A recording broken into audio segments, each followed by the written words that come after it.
Cuán bienaventurado es aquel cuya transgresión es perdonada, cuyo pecado es cubierto. Cuán bienaventurado es el hombre a quien el Señor no culpa de iniquidad y en cuyo espíritu no hay engaño.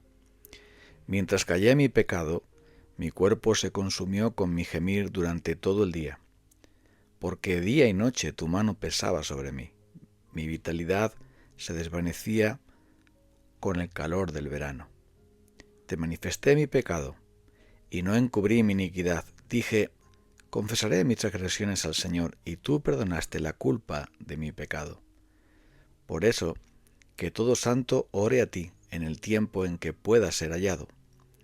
Ciertamente la inundación de muchas aguas no llegarán estas a él. Tú eres mi escondedero, de la angustia me preservarás, con cánticos de liberación me rodearás. Nada es comparable con la alegría del perdón. Cuando nos sentimos culpables, sucios, indignos, distantes, cuando nosotros, los cristianos, nos encontramos con una conciencia que nos acusa, con un enemigo que nos acosa, y donde experimentamos esa tristeza y esa sequedad espiritual proveniente de los pecados que aún están pendientes, podemos siempre recordar que la mayor bienaventuranza de este mundo es tener la solución al mayor de los problemas, al problema de los problemas, que no es otro que nuestro propio pecado, la maldad que hay en nosotros y que tantas veces ocultamos, queremos tapar con otras cosas, aun aunque sea con ejercicios cristianos, queremos tapar lo que realmente Dios está viendo y delante de cuyos ojos todas las cosas están abiertas y desnudas. Así que el salmista, David, nos habla de su experiencia antes de ser perdonado, y una experiencia bien lamentable y triste, porque su cuerpo se consumía, su gemir duraba todo el día, y por la noche se sentía como una pesada mano de Dios en contra de él. Su vitalidad se había convertido en debilidad y en cansancio. Y por este motivo dice que cuando él confesó los pecados al Señor, cuando él no encubrió ya su iniquidad, entonces fue cuando pudo tener este perdón. La Biblia habla de sentimientos de culpa, porque el Espíritu Santo nos convence de pecado, de justicia y de juicio. Y lo mejor que nos puede pasar a los cristianos, como también a los no cristianos, es tener convicción de pecado, porque así podemos buscar el remedio que está en Dios mismo y en la provisión para nuestra salvación, que es Cristo Jesús, quien murió por nuestros pecados, y que Él vino para salvar a su pueblo de sus pecados. Hay personas que se sienten, en términos generales, muy mal, muy sucios, sentimientos de culpa que son durante tanto tiempo arrastrados, pero solamente interpretan la culpa y le interpretan el pecado como algo que le está dañando a sí mismos y no a nivel de realmente ser una ofensa contra Dios.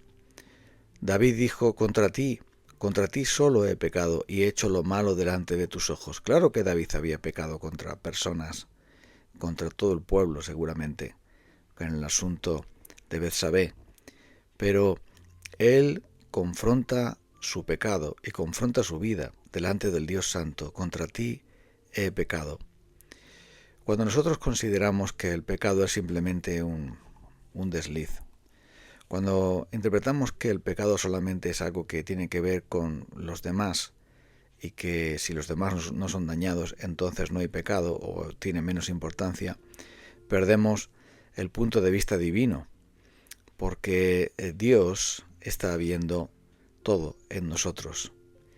No hay quien haga lo bueno, no hay ni siquiera uno. Todos pecaron y están destituidos de la gloria de Dios. Y eso tiene que ver tanto con los pecados privados, entre comillas, como los pecados públicos. Tiene que ver con los pecados de comisión que cometemos y los pecados de omisión, cuando dejamos de hacer lo que es bueno, porque todo aquel que sabe hacer lo bueno y no lo hace, le es pecado. Menos mal que Dios ha provisto para nosotros a un Salvador maravilloso, y podemos ser justificados gratuitamente por su gracia mediante la redención que es en Cristo Jesús, porque Él ha sido puesto por Dios como propiciación, como sacrificio, para que por medio de la fe en su sangre pueda manifestar su justicia en nosotros, pueda revestirnos de su justicia y finalmente acabar con nuestra culpa. Dice que toda persona, dice el Salmo 32 que hemos leído, puede orar a Él y buscar en Él la redención y la liberación. Solamente lo podemos tener en Él cuando confesamos nuestros pecados, cuando reconocemos nuestra culpa, cuando dejamos de huir y escondernos y nos presentamos delante de Dios, no culpando a otros, sino culpándonos a nosotros mismos y siendo honestos con nuestra propia situación espiritual. Él es quien perdona todas nuestras iniquidades, sí, el que sana nuestras dolencias. Él no ha hecho con nosotros conforme a nuestras iniquidades. Cuando está lejos el oriente del occidente, hizo alejarnos de nosotros nuestras rebeliones. Yo soy el Señor que borro tus rebeliones por amor a mí mismo y no me acordaré de tus pecados. Yo deshice como una nube tus rebeliones y como niebla tus pecados. ¿Qué Dios hay como tú que perdona la maldad y olvida el pecado del remanente de su heredad? No retuvo para siempre su enojo porque se deleita en la misericordia. Él volverá a tener misericordia de nosotros, sepultará nuestras iniquidades en lo profundo del mar, echará nuestros pecados. Dios está dispuesto a perdonar, tan dispuesto que envió a su propio Hijo para que fuese condenado por nosotros, para que fuese realmente desechado por nosotros. Y Él, Cristo, al cargar con nuestros pecados, Él fue sumergido en ese mar, donde Dios ha sepultado nuestros pecados. Él fue sumergido ahí donde dice que nuestros pecados fueron echados en lo más profundo para que Dios pudiese para siempre olvidarlos. Y es por este motivo por el que David podía tener perdón y todo pecador que se arrepiente puede tener perdón. No es un perdón simplemente porque Dios quiera perdonar, sino porque en su justicia ya está pagado en la persona y en la obra de Cristo Jesús, al que nos amó y nos lavó de nuestros pecados con su sangre, y nos hizo reyes y sacerdotes para Dios su Padre. A Él sea la gloria por los siglos de los siglos. Amén. Él se presentó una vez para siempre como sacrificio, por el sacrificio de sí mismo, para quitar de en medio el pecado. Por eso, si confesamos nuestros pecados, Él es fiel y justo para perdonar nuestros pecados y limpiarnos de toda maldad. Hemos sido entonces perdonados en Cristo Jesús y está disponible para nosotros este perdón, pero mientras que no ocurra esa confesión del pecado, mientras que no ocurra ese arrepentimiento de corazón, mientras que no vengamos a Dios con esa actitud del hijo pródigo: Padre, he pecado contra el cielo y contra ti, ya no soy digno de ser llamado tu hijo, ponme como uno de tus servidores. Mientras que no vengamos al Señor con ese arrepentimiento para con Dios y fe en el Señor Jesucristo, no podemos disfrutar de ese refrigerio espiritual, de esa liberación de la culpa, de esa paz que solo Dios firma con aquellos que se arrepienten en Cristo Jesús y confían en Cristo Jesús.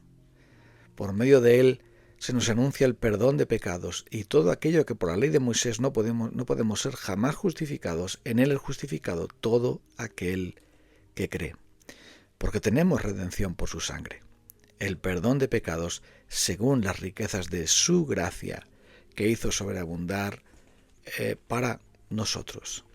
Así que es una alegría ser perdonados, es una alegría poder venir a Dios para suplicar el perdón, pero debemos entonces tener un arrepentimiento profundo, una tristeza según Dios, que nos lleve al arrepentimiento.